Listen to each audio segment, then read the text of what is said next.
सुप्रभात विद्यार्थियों। हम लोगों ने पिछली कक्षा में एक नवीन अध्याय युगों का दौर प्रारंभ किया था। आज उसी पाठ को आगे बढ़ाते हुए हम दूसरे वीडियो के माध्यम से इस पाठ का अगला हिस्सा पढ़ रहे हैं। तो विद्यार्थियों, आइए हम शुरू करते हैं। हमने पिछली कक्षा में यहाँ तक पढ़ लिया था कि नवीन ईरानी संस्कृति और भारतीय चीनी संस्कृति आदि का अद्भुत मेल हुआ था। अब हम इसका अगला हिस्सा पढ़ेंगे। कुषाण काल में बौद्ध धर्म दो संप्रदायों में बट गया, महायान और हीनयान। बौद्ध धर्म किस काल में बटा था? कुषाण काल में। उन दोनों के बीच मतभेद उठ खड़े हुए। भारतीय परंपरा के अनुसार बड़ी बड़ी सभाओं में इन सभ्य समस्याओं पर विवाद आयोजित किए जाने लगे। इन बहसों में सारे देश के प्रतिनिधि भाग लेते थे। इन विवादों में एक नाम सबसे अलग और विशिष्ट दिखाई पड़ता है। यह नाम नागार्जुन का है, जो ईसा की पहली शताब्दी में हुए। उनका व्यक्तित्व महान था। वे बौद्ध शास्त्रों और भारतीय दर्शन दोनों के बहुत बड़े विद्वान थे। उन्हीं के कारण भारत में महायान की विजय हुई। महायान के दो ही सिद्धांतों का प्रचार चीन में हुआ, लंका और बर्मा, वर्तमान में श्रीलंका और म्यांमार के नाम से प्रसिद्ध हैं। हीनयान को मानते रहे। कुषाणों ने अपना भारतीयकरण कर लिया था। वे भारतीय संस्कृति के संरक्षक हो गए थे। फिर भी राष्ट्रीय विरोधी की एक अंतर्धारा उनके शासन के खिलाफ बराबर चल रही थी।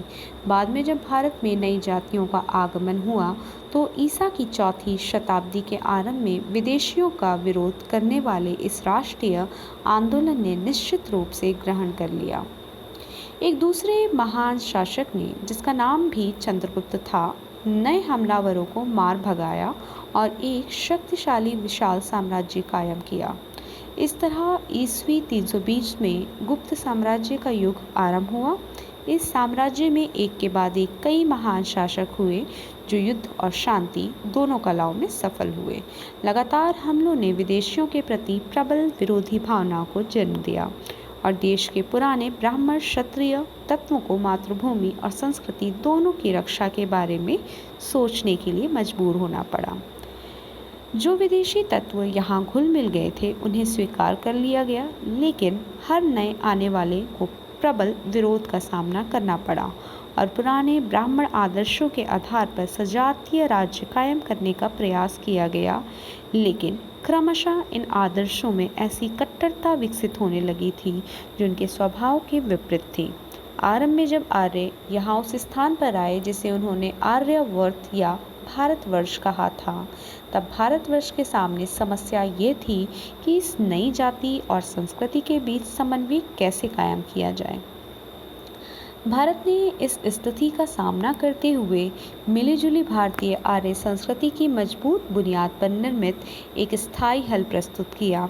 दूसरे विदेशी तत्व यहाँ आए और जज्ब होते गए। जज्ब अर्थात मिलते गए, घुलते मिलते जाना, यानी जज्ब होते जाना।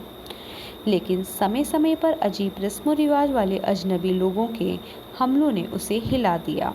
वो इन हमलों को अनदेखा नहीं कर सकता था, क्योंकि इन्होंने केवल उसके राजनीतिक ढांचे को ही नहीं तोड़ा, बल्कि उसके सांस्कृतिक आदर्शों और सामाजिक ढांचे के लिए भी खतरा पैदा कर दिया।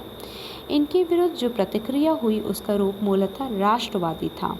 उसमें राष्ट्रवाद की शक्ति भी थी और संकीर्णता भी। धर्म और दर्शन, इतिहास और परंपरा, रीति रिवाज और सामाजिक ढांचा, जिसके व्यापक घेरे में उस समय के भारत के जीवन के सभी पहलू आते थे, जिसे ब्राह्मणवाद या हिंदूवाद कहा गया, वो इस राष्ट्रवाद का प्रतीक बना। ये दरअसल राष्ट्रीय धर्म था, जिससे वे तमाम गहरी जाति और सांस्कृतिक प्रवृत्तियां प्रभावित हुईं, जो आज हर जगह राष्ट्रीयता की बुनियाद में मौजूद हैं। जिस बौद्ध धर्म का जन्म भारतीय विचार से हुआ था, उसके लिए भारत वह पुण्य भूमि थी जहाँ बुद्ध ने जन्म लिया, उपदेश दिया और वहीं उनका निर्माण हुआ। पर बौद्ध धर्म मूल रूप से अंतर्राष्ट्रीय था, विश्व धर्म था। विश्व धर्म जैसे जैसे उसका विकास और विस्तार हुआ, वैसे वैसे उसका यह रूप और विकसित होता गया। इसलिए पुराने ब्राह्मण धर्म के लिए स्वाभाविक था कि वह बार बार राष्ट्रीय पुनर्जागरण का प्रतीक बने। ये धर्म और दर्शन भारत के पितृ धर्मों और जातीय तत्वों के प्रति तो सहनशील और उदार था, पर विदेशियों के प्रति उसकी उग्रता बराबर बढ़ती जाती थी और वह अपने आप को उनके प्रभाव से बचाने की कोशिश करता था। ऐसा करने से उनमें जो राष्ट्रवादी चेतना पैदा होती थी वह अक्सर साम्राज्यवाद की शक्ल अख्तियार करने लगती थी। गुप्त शासकों का समय बहुत प्रबुद्ध, शक्तिशाली, अत्यंत सुसंस्कृत और तेजस्विता से भरपूर था। फिर भी उसमें साम्राज्यवादी प्रवृत्तियां विकसित हो गईं। इनके बहुत बड़े शासक समुद्रगुप्त को भारत का नेपोलियन कहा गया है। साहित्य और कला की दृष्टि से ये बहुत शानदार समय था। चौथी शताब्दी के आरंभ से लेकर 150 वर्ष तक गुप्त वंश ने उत्तर में एक बड़े शक्तिशाली और समृद्ध राज्य पर शासन किया। इसके बाद लगभग 150 वर्ष तक उनके उत्तराधिकारी अपने बचाव में लगे रहे और साम्राज्य सिकुड़कर लगातार छोटा होता चला गया। मध्य एशिया से नए आक्रमणकारी लगातार भारत पर हमला कर रहे थे। ये गोरे हुण कहलाते थे, जिन्होंने मुल्क में बड़ी लूटमार की। अंततः यशोवर्मन के नेतृत्व से संगठित होकर उन पर आक्रमण किया गया और उनके सरदार मिहिरगुल को बंदी बना लिया गया। लेकिन गुप्तों के वंशज बलादित्य ने उसके प्रति उदारता का व्यवहार किया और उसे भारत से लौट जाने दिया। मिहिरगुल ने इसके बदले लौटकर अपने मेहरबान पर कपटपूर्ण हमला कर दिया। तो विद्यार्थियों, कहानी का तो इस तरह से सिलसिला आगे बढ़ता रहेगा, लेकिन आज की कक्षा के लिए, आज की इस वीडियो के लिए इतना ही। आगे कहानी का हिस्सा निस्संदेह हम अगले वीडियो और अगली कक्षा के माध्यम से पढ़ेंगे। धन्यवाद।